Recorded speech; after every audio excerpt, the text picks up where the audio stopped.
우리가 흔히 떠올리는 고대 한국의 지도, 혹시 그게 전부가 아니라고 한다면 어떠실 것 같나요? 오늘 우리가 함께 살펴볼 자료는 바로 이 질문, 이 아주 도발적인 주장에서부터 시작합니다. 자, 그럼 바로 한번 시작해 볼까요? 여러분, 고대 한국의 여러 나라들을 생각하면 보통 이런 지도, 그러니까 한반도를 중심으로 한 지도가 딱 떠오르지 않으세요? 그런데 말이죠, 오늘 우리가 들여다볼 이 자료는요, 이런 지도가 사실은 아주 일부분에 불과하다고, 근본적으로 틀렸다고까지 이야기합니다. 실제 우리 역사 속 영토는 저기 아시아 대륙 깊숙한 곳까지 뻗어나가는 상상 이상으로 훨씬 더 거대한 영역이었다고 주장하고 있거든요. 그러니까 이 논쟁의 핵심은 이거예요. 완전히 다른, 그야말로 정반대되는 두 개의 역사관이 팽팽하게 맞서고 있다는 겁니다. 오늘 자료가 제시하는 관점이 바로 그 중 하나고요. 자, 보시면 한쪽은 반도사관입니다. 우리가 익숙한 것처럼 고조선이나 사만 같은 옛 나라들이 한반도 안에 있었다고 보는 거죠. 반면에 이 자료가 아주 강력하게 주장하는 건 바로 대륙사관이에요. 똑같은 나라들이 사실은 지금의 만주나 중국 대륙 쪽에 있었다, 이렇게 보는 겁니다. 정말 다르죠? 근데 여기서부터가 정말 흥미로운 지점입니다. 이 자료는 우리가 흔히 아는 이 반도사관이 어디서부터 시작됐다고 볼까요? 놀랍게도 어떤 외부의 힘이 아니라 바로 우리 역사 내부, 조선시대에서 그 뿌리를 찾고 있거든요. 그러니까요, 이 자료의 주장에 따르면 이 역사 해석의 시작은 일제강점기나 현대의 역사 분쟁이 아니라는 겁니다. 그보다 훨씬 더 거슬러 올라가서 바로 조선시대의 학자들로부터 이 관점이 본격적으로 시작되었다고 지목하고 있어요. 이 흐름을 보시면 그 주장이 더 명확해집니다. 자료에 따르면 1615년경 한백겸이라는 학자가 시작의 문을 열었고, 이후에 안정복, 그리고 우리가 잘 아는 정약용 같은 당대의 아주 영향력 있는 대학자들이 이 이론을 계속 발전시키고 더 단단하게 만들었다는 거죠. 그래서 이 자료는 이 흐름을 반도사관이라고 부릅니다. 고조선이나 사만 같은 우리 고대 국가들의 활동 무대를 한반도 안으로만 한정시켜버린 역사 해석이라는 뜻이죠. 심지어 이런 해석이 나오게 된 이유가 고대 중국의 지리 기록을 잘못 읽었기 때문이라고까지 주장합니다. 자, 그럼 다음 단계로 넘어가 볼까요? 이 자료의 주장에 따르면 이렇게 우리 내부에서 만들어진 역사 이론이 나중에는 외부 세력들에게 어떻게 이용되었을까요? 그 부분을 한번 살펴보겠습니다. 자료의 저자는 이렇게 주장합니다.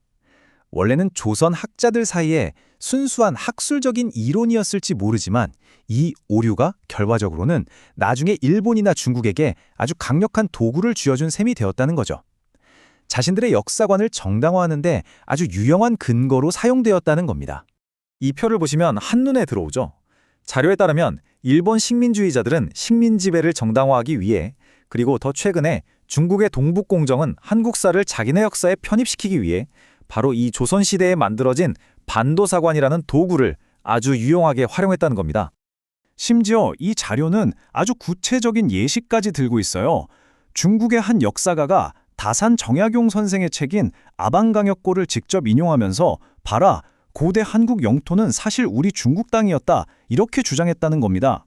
결국 한국사의 일부를 중국의 역사로 가져가려는 논리로 사용했다는 거죠. 자, 이렇게 역사가 왜곡되었다고 진단하는 데서 끝이지 않습니다. 이 자료는 그럼 어떻게 해야 하냐, 그 해결책까지 제시하고 있어요. 저자가 내세우는 개념은 바로 역사 광복입니다. 말 그대로 역사의 빛을 되찾자는 건데요. 이건 그냥 책상에 앉아서 하는 학문적인 논쟁을 넘어서 우리 역사 주권을 되찾기 위한 일종의 국민적 운동이 되어야 한다, 이렇게 보고 있습니다. 그러니까 단순히 옛날 지도 몇 장 고치는 문제가 아니라는 거죠. 자료가 제시하는 길은 이렇습니다. 첫째, 뭐가 어떻게 잘못됐는지, 즉 반도사관의 문제를 제대로 파악하고 극복해야 한다. 둘째, 그걸 바탕으로 우리 본래의 광대한 대륙 역사를 되찾아 복원해야 한다. 그리고 마지막으로 바로 그 역사를 토대로 우리 국가의 미래, 세계적인 리더십의 기반을 튼튼히 다져야 한다. 이런 단계적인 목표를 제시합니다. 이 문제가 얼마나 심각한지를 보여주기 위해 이 자료는 아주 충격적인 숫자를 제시합니다. 7166년, 신하시대의 시조부터 초기왕국 시대까지 우리가 잃어버린 대륙의 역사가 무려 7000년이 넘는다고 주장하는 겁니다. 우리 민족의 이야기에서 이만큼의 시간이 통째로 사라졌다는 거죠. 자, 그럼 잠시 한 발짝 뒤로 물러나서 좀 더 큰 그림을 한번 그려볼까요? 아니, 왜 이렇게까지 옛날 지도, 고대의 국경선에 대한 이야기가 오늘날 우리에게 중요한 걸까요? 이 자료는 이렇게 답합니다. 한 나라의 역사는 단순히 과거의 기록이 아니라 바로 그 나라의 미래를 떠받치는 가장 근본적인 토대이기 때문이라고요. 이건 땅의 크기 문제가 아니라 우리 스스로를 어떻게 생각하는지, 즉 국가의 정체성, 자부심, 그리고 미래의 가능성에 대한 이야기라는 겁니다.